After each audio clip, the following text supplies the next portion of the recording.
Thank you. Good afternoon. I'm Anna Kovács and I'm a clinical psychologist trainee at Autism Foundation, Budapest. The foundation has been the first 30 years ago to provide professional, specialized nationwide services for individuals with autism spectrum disorders. The clinic now as well follows the most recent international guidelines and diagnostic evaluation and assessment of ASD, clinical care, follow-up therapy and consultations.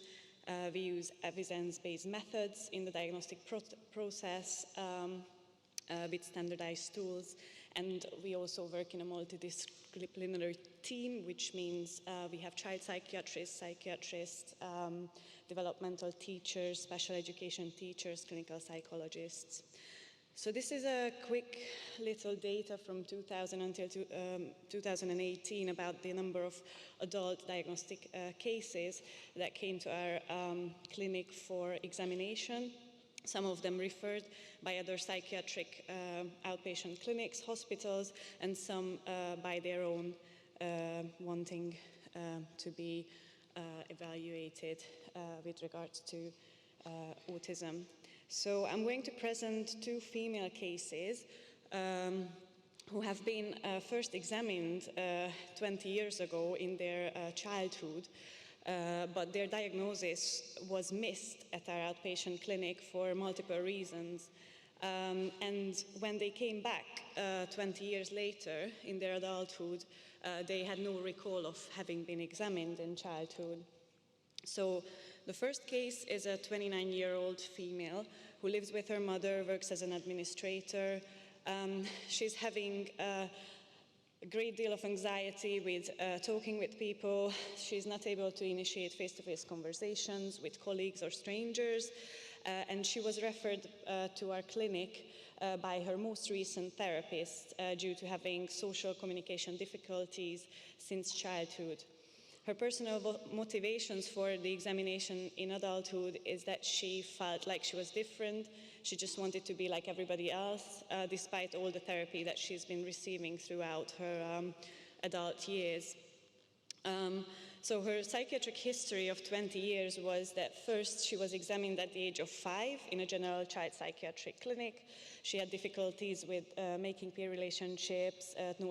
She wasn't able to talk in public situations, and she had slight adherence to routines, but not so much as to cause great difficulty in the home environment or anywhere else. And from that age, she received therapy, general therapy, and she was 9.5 years old when she got to our clinic to be examined with the question of whether she's on the spectrum or not.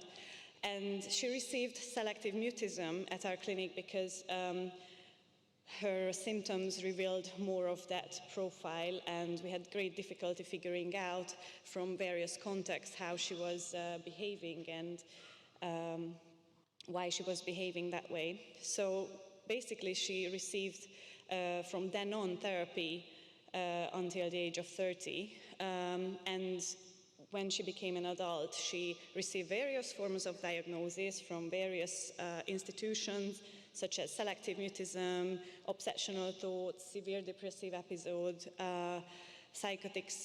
without psychotic symptoms, unspecified non-organic psychosis, and social phobia. So first, when we examined her, at 9.5 years of age, we devised a diagnostic questionnaire, which is a 46-page long questionnaire asking the parents to give various examples about her social communication difficulties, as well as restrictive repetitive interests, level of independence, and so on and so on. But we also have an informal interview about her developmental history. We ask for multi-source of information from school teachers' reports, previous professional reports, and we have a cross-sectional informal examinations, which is more like a press-like examination similar to that of ADOS. And we also had a video recording about all the examinations, which was very useful later on, because the second time when she came back, we extended the examination process with ADOS EDI and reviewed her previous recordings as well. That was made 20 years ago. And we also got some extra information about her home video recordings, so we could analyze her behavior from a very early age as well. So the reason why her diagnosis was missed at such a young age is because her very obvious symptoms of muteness led to this primary diagnosis of selective mutism.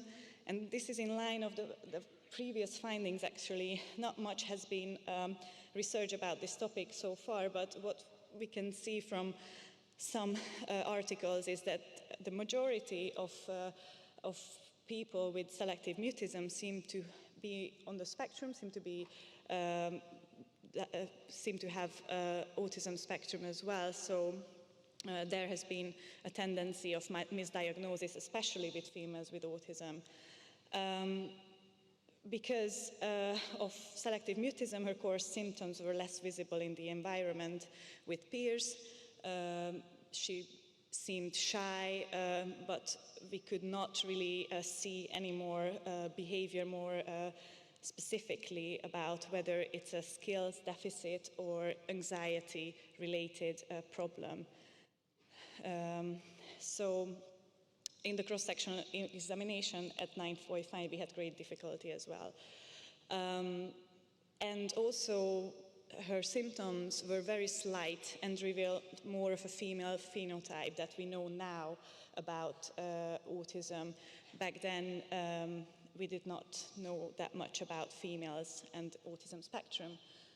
So with most recent broader diagnostic criteria and more knowledge on female profile, we see that this clinical picture actually clearly implied ASD. So the second case was also a 30-year-old female who still living with her mother, unemployed, never had any previous jobs. She studied at college as a logistics coordinator, but she's been receiving regular psychiatric help in adulthood. And she was very scared that her level of independence wasn't sufficient to be independent after her mother passed away. She was a great anxiety related to that. So she was referred to our clinic in adulthood with the most recent crisis that she got involved in an online organization of a suicide attempt with a group of people. She was investigated by the police, hospitalized, and she had social communication and impulse control problems. What blurred the picture in childhood was that she was adopted at 3.5 years of age. She was nonverbal at the time, but later on she developed perfect language. She wasn't toilet trained at that age, and since then she had regular impulse control problems, difficulty settling into primary and secondary school. So from her late 20s, she's been receiving psychotherapy, pharmacotherapy, and she got various forms of diagnosis from other institutions, such as social phobia, anxiety disorder, emotionally unstable personality disorder. When we diagnosed her the first time, she was 10 years old, and she was suspected to be on the spectrum from after our first examinations and gathering all the information. However, her behavior did not allow us to examine her further. She wasn't behaving in the examinations. So, I mean, we had great difficulty discovering her behavior a bit more in depth, so we required further examinations. But because of her problems, she needed therapy straight away, so we thought, we recommended that after a few therapeutic interventions, she should come back for follow-up. But unfortunately, her caregivers never brought her back.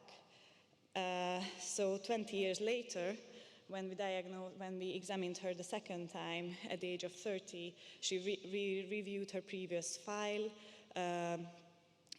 all the psychiatric reports, interviewed a parent. We carried out a standardized cross-sectional examinations, IQ tests, adaptive behavior scale, questionnaires, and we thought we didn't need the ADI this time because we had such a detailed information about her previous diagnostic file. Her symptoms were more prominent than the previous case. So why was she missed? Well, her prominent symptoms in childhood were first suspected by various professionals to be due to reactive attachment disorder. So she came to our clinic actually at a very old age, at 10 years old, despite her difficulties with settling in and impulse control problems.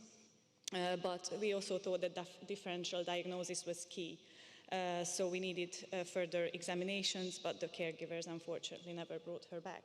So from both of these cases, what we can see is that a retrospective analysis of the previous diagnostic examinations at our clinic allowed us to have a more precise evaluation of the developmental course. With the help of video recordings, detailed notes, and developmental history, we could see and capture more examples of her symptoms in childhood that the parents were not able to recall actually in adulthood. So it was a great aid, great help for us.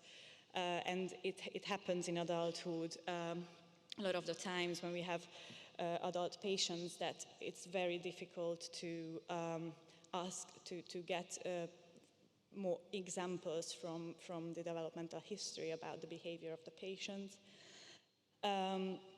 But we see also that after 20 years of research, clinical expertise, our knowledge about girls with ASD is more defined. We have more diagnostic tools available, so we are able to pinpoint symptoms better than before. So thank you for your attention.